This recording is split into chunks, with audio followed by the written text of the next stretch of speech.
Hello guys, Jeff here from Squadron. Welcome back to our next chapter of the online build of the Mosquito. If you missed out on the previous ones, please click on the links that pop up on your screen. If you're in dire need of one, the Mosquito is still available at our website. Click on the Buy It Now link. If you didn't subscribe already, please do so. When you subscribe to our videos, you will be notified whenever there are next chapters coming out. In this segment of the build, I would like to focus on the instrument panel. This will be our last segment before we can close the fuselage. So let's have a look and see what it's all about. First we look at the instrument assembly. We already prepared it. We already gave it a ground color. We also put like a flat coat of black Humbrol on top of it. Most of the Mosquito was built out of plywood. That's why they call it, of course, the wooden wonder. But some of the components, like some of the bulkheads, were made out of metal. I took the liberty of already putting a wash on there and also highlight it, metallize it. I don't know if you guys out there are familiar with printer's ink. I'm talking silver printer's ink. I always like that. I mix a little bit of printer's ink with oil paint, raw umber oil paint, and then I basically dry brush the edges so you get like this metal sheen. Now I know that for a fact that oil paint, silver oil paint, will work just as fine. I'm sure we will come back to that in a later chapter. Whenever we do the outside of the fuselage and we start the real weathering, I will get back into this segment. First of all, when you look at the instructions, Tamiya supplied the instrument panel, and it becomes some sort of a sandwich contraption where you put decals, you put the clear instrument facings, and then on top of it you put the photo edge. This is, for me, this is the first time that I ever experienced this, so we'll do it step by step and see how it looks at the end. So first of all, and according to the instructions, we're gonna cut out the clear plastic facings, and then we're gonna mount the photo edge on top of it. Clean those a little, make sure there's no pin marks anymore or any flashes.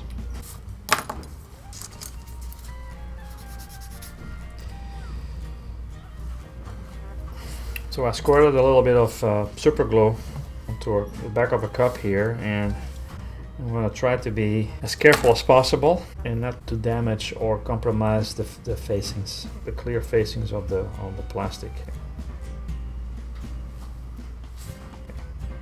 It's always a little bit tricky, but again, take your time.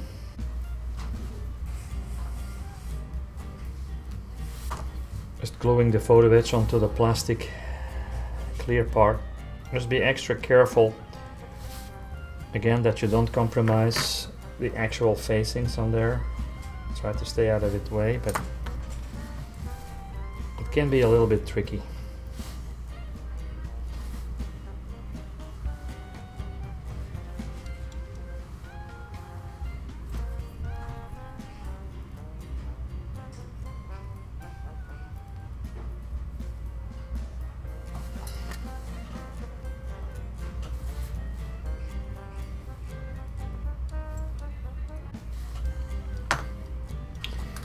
Okay, let's test fit this first, see how it looks.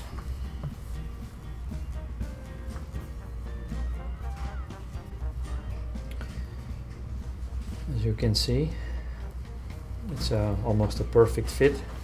This is the good thing with Tamiya. They always make sure that they did their homework and that they really concentrate on having a perfect fit with everything. So makes life a lot easier. The next thing we need to do is to apply, and this is also according to the instructions, the actual decals, which will sandwich between the photo edge, the clear part, and the actual instrument panel itself. Let's locate these.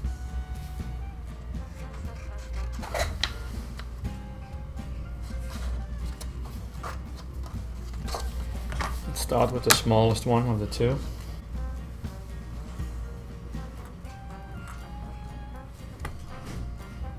The assembly of the instrument panel is pretty straightforward.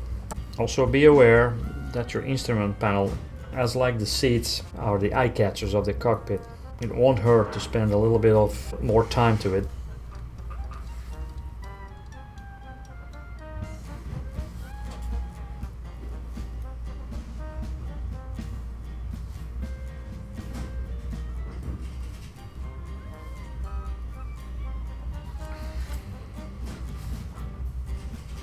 Yeah, I can already tell it's very nice. This is the first time, maybe some of you out there already went through this process, but by the look at it, it looks really realistic. This is really fantastically rendered by Tamiya. Again, they definitely did their homework on this. Okay, let's do the bigger piece.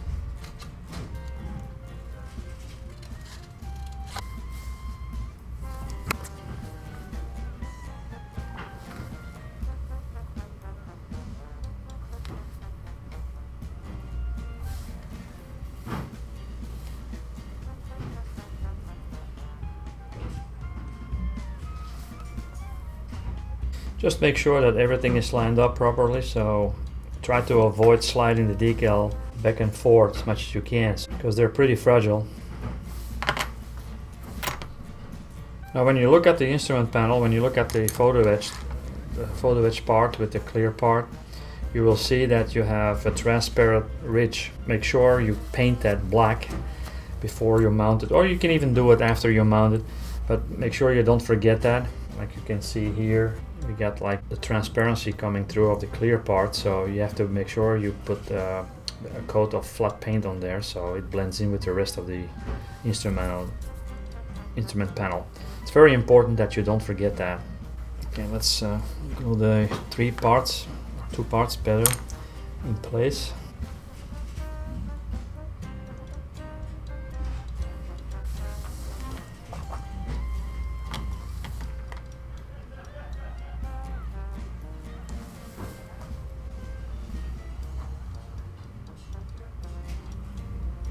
And there you go. Very impressive because of the combination with the 3 pieces. Is like because of the clear parts, the decals with the instrument facings become very prominent. It looks like you're looking at a real instrument panel. Everything is there, you don't have to do anything anymore. Now it's just a matter of highlighting all the other switches and knobs that are on there. Alright, let's commence with getting rid of the transparency on the back of the clear part, and also here we need to paint those things flat black. A little bit of thinner. Again, as I said in previous chapters, I like really the Humbrol paint, the enamel Humbrol paint for jobs like this, especially the black paint and the most prominent colors they cover. After you only have to do like 1 layer. Very reliable for any hand painting. I would recommend using Humbrol. Tamiya will indicate what kind of colors to use to highlight the details. I'm going to mix a little bit of white and make a light gray color for one of the bottom instruments.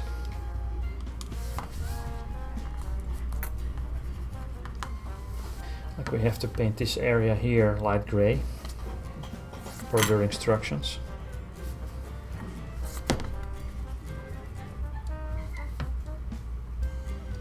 Again, if you mess up a little, don't worry about it. You can go back to the black, which I'm going to do in a minute. Also look at their color sheet.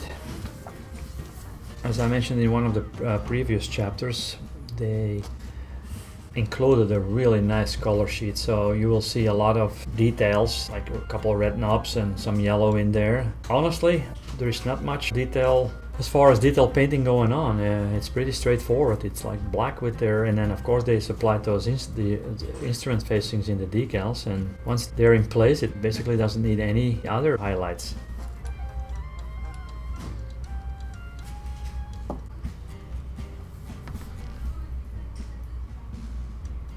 Now, since the whole surface of the instrument panel was done in flat black, and I buffed it up a little with a clean dry brush, I literally dry brushed without paint, and I buffed up the top layer, and you already see some color nuances, but still it has a pretty dull look. So what I'm going to do now to accentuate the instrument facings and the panels, I'm going to make a little very thin wash of raw umber with paint thinner, and I'm gonna apply it around some of the details so it will pop up a lot more. and then you really get that extra dimension in the instrument panel, and that's it. Then you're ready. We just have to apply one more clear part, but I'm going to do this after I apply the raw umber wash. So again, if you think that your instrument panel looks a little dull and you would like to get some more nuance in there, then you should apply a little wash around some of the small detail. Let's do this, let's take care of that. The color I'm using, if you missed out on the previous chapters, is Winsor Newton Raw Umber number 35. Only need a little bit. The Winsor Newton, you find those at Michael's or at any hobbycraft store that has painting supplies. A small tube, they're pretty inexpensive. We do sell the paintbrushes, yeah. Make it as thin as possible. Let it flow in there. Again, don't be afraid. The good thing with oil paints, and again I mentioned this in previous chapters, you can always correct it. It's easily repairable. Just keep painting until you're satisfied. While we're at it, I'm gonna take care, I think I overlooked the stick here, the control stick. Let's bring some color and some shade into it. Again, using the same method. Apply an extra thin wash of raw umber mixed with enamel thinner, and let basically the mixture run its course. If you have a little bit of spillage here and there that you're not really happy with, then take a clean flat dry brush and just very gently dust over it, and you will blend any excess or any spillage that you might have. So, and that's about it. It looks very, very nice, and that together with some of the previous work we have done, I think it's gonna all come together great. Next chapter, we're finally ready to install the cockpit in and close the fuselage. So guys, this was the final segment before we finally can close the fuselage, which we will do next week. So until then, thanks for watching. Mk.VI here, signing off. On the cockpit. This is, jeez.